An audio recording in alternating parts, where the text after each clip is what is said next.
Among the many wonders of the world is the phenomenon of cutting through sheer, solid, natural rock and creating remarkable artistic structures and sculptures. Though this is found in many parts of the world, nowhere else do we find the abundance and variety of rock-cut architecture that we find in India. From the beginning of recorded history, it is fascinating to see how closely man has worked with nature. He looked for solace and support and found spiritual contentment in the sun and the skies, in fire and water. Man replicated the beauty of nature on materials he found in nature, coloring it with his own emotions and feelings, and thus was born art. He then wove his thoughts and the collective wisdom of his ancestors into a treasure trove of tradition, drawing inspiration from the continuity and steadfastness of nature, giving birth to culture. In India, we come across a most magnificent example of human craftsmanship on natural formations. Located in the western state of Maharashtra, the Ellora cave temples represent a confluence of religion, art and culture. The Ellora caves were first excavated during the Kalichari era in the 6th century AD. The work on these caves thus continued for about 350 years, from the 6th to the 10th century AD.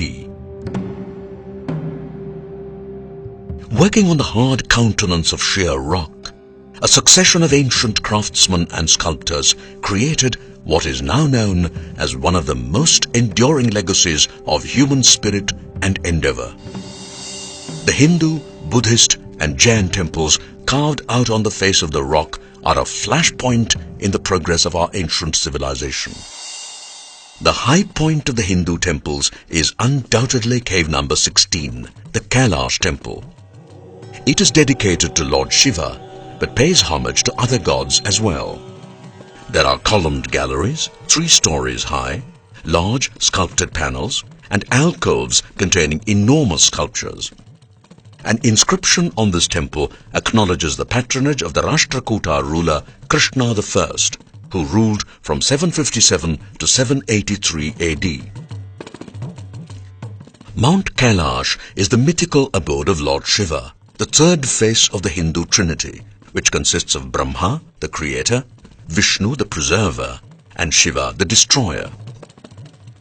In attempting to recreate this version of paradise, the ancient craftsmen and artists of Ellora came up with something of an architectural marvel. Cave number 16 of Ellora, the Kailash temple, is the largest monolithic structure in the world. Carved out of a single rock, it equals the area of the Greek Parthenon and is almost double its height.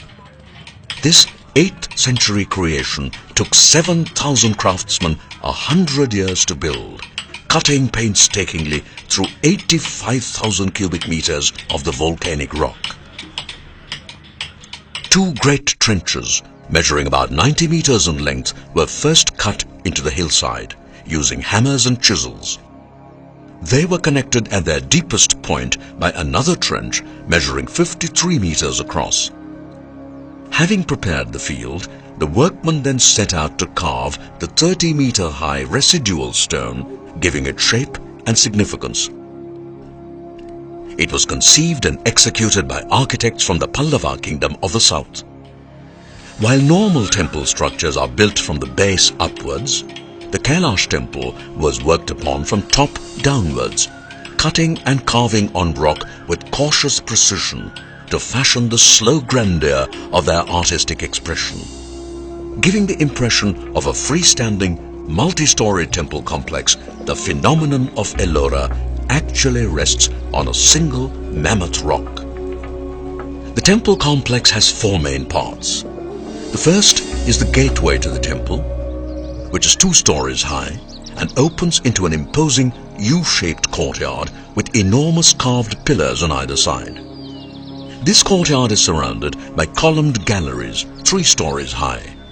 In an earlier time, stone bridges used to connect these galleries to the structures of the central temple, but they have now fallen. The second part of the complex is the temple itself, built in the manner of an ornate pyramid, carved elaborately with Indian cultural and religious symbols.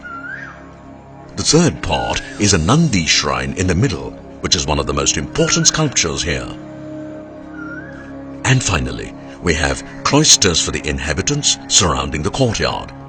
The plinth of the building looks like a floor by itself and adds to its amazing stature. Above and below this plinth, the substructure has been worked upon and contoured, while a frieze of elephants and lions occupies the space in the center. The base of the main temple is so ingeniously fashioned that it gives the impression that elephants are holding up the entire structure. The deities to the left of the entrance are mostly Shaivite, while the ones to the right are Vaishnavite. The entrance itself is 50 meters long and 33 meters wide. Its tower rises 29 meters above the level of the courtyard. Goddesses Ganga and Yamuna form the door jambs and welcome us through this sacred threshold with a symbolic purification by the waters of the holy rivers. We then come upon two seated sages, Vyasa and Valmiki, the legendary authors of the Mahabharata and the Ramayana. We are now greeted by symbols of prosperity and well-being. 4 columns in the porch, with their motifs of vases and foliage, carry a message of fruition and prosperity. Kubera, the god of wealth, adorns both sides of the doorway, along with the conch and the lotus. Shiva's wife and son complete our reception committee. Durga, the slayer of evil, and Ganesha, the deity of good fortune. The temple is flanked on either side by 2 pillars 16 meters high. They are believed to have once borne the trident of Shiva. In the cubicle opposite, we meet Lakshmi, the goddess of wealth. Elephants line the courtyard on either side. Turning the corner, we come across a panel on the left. This shows Kama, the god of desire, holding aloft his bow and 5 arrows, 1 for each of our senses. To the left of the entrance, on the far wall behind the pillars, is a shrine dedicated to the 3 river goddesses, Ganga, flanked by Yamuna, and Saraswati. They represent the 3 streams of purity, devotion, and wisdom. There is a series of panels here portraying Shiva and Vishnu myths, a graphic gallery for worshippers down the ages. The south wall has stories from the Ramayana and a series of images. Ravana offering his heads. Shiva and Parvati with Nandi the bull and the lingam. Shiva playing the veena. Shiva and Parvati playing dice. The marriage of Shiva and Parvati. The origin of the lingam, which is the symbol of Shiva representing creative energy. Shiva dancing. Ravana shakes Mount Kailash on a panel of the south mandapam as he attempts to carry it away, disturbing Parvati and her attendants. One of the women is seen frightened and fleeing, but Shiva restores order with a movement of his toe.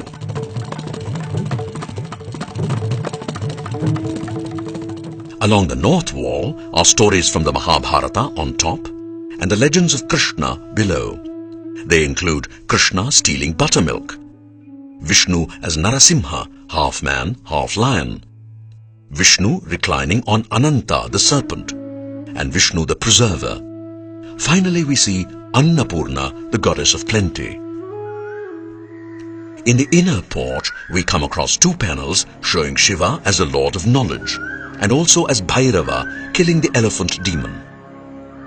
The steps of the main shrine lead to the upper floor, which contains a mandapam with 16 substantial pillars arranged in groups of 4. And then finally, at the far end, is the core of this magnificent temple, its Garbhagriha or sanctum, with Ganga and Yamuna guarding the door.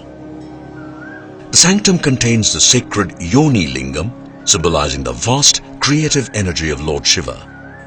Running around the back of the sanctum is a passageway with 5 small shrines, each with a replica of the main temple. The Kailash temple represents many significant dimensions. It is the single largest work of art executed in India. It is a classic and unrivaled example of rock-cut architecture and intricate sculpture. It represents the vision, ingenuity and labor of innumerable people down the ages. It represents a liberating visit to the icy reaches of Mount Kailash itself, the abode of Lord Shiva.